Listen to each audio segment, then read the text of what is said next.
Today I'm going to show you how you can solve subrectangle queries. So in this Leetcode challenge, it's in Python. We have a class and we receive a matrix as a parameter. We have to initialize a member variable using that parameter matrix, and we are supposed to have a method called update subrectangle, and that method is going to tell us from row 1, column 1. So imagine that is an index inside of the matrix. Everything between row 1 and column 1 and row 2, column 2, all the values there need to be updated to the integer new value. The matrix that we get in this coding challenge is a matrix of integers.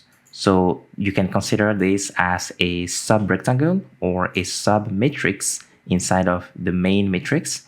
And we need to update all the values in that submatrix to new value. And then we need to get another method that can return a value at a specific index. So this is how I'm solving this coding challenge. This is what they give us. This is the init method.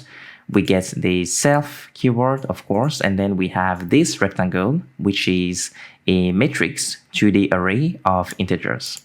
So here I have my comments. I copy the matrix. The way I copy it is using a list comprehension. This here tells you that we're going to access all the rows inside of the parameter, the matrix here. So we have for every row, we're going to copy the full row inside of this member variable.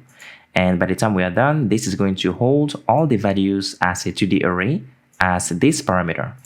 Now for my update subrectangle methods, I grab row 1, column 1, and I use those inside of my nested for loop.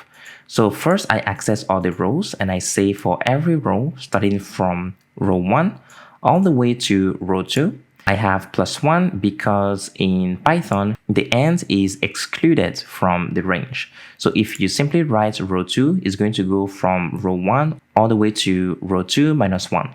So if you want to include the value of row 2, you have to add +1.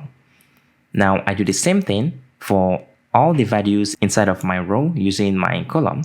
I'm going to update the values there to new value. So once I've completed this for loop, all the values in the submatrix are going to get this value here, new value. Then for my getValue method, I simply return the value at the specific index, row, column. So you could add a condition that checks if the rows and the columns are valid. For example, they are not negative numbers and so on. But I think it's not necessary. I'm still able to pass all the test cases without having any extra condition. So let's just submit this code again. I've already submitted it. I pass all the test cases, but I want to show you that it really works. So we are done. This here is 67% faster. 91% for memory, and that's it for the solution. So I'll see you guys for another Leetcode solution.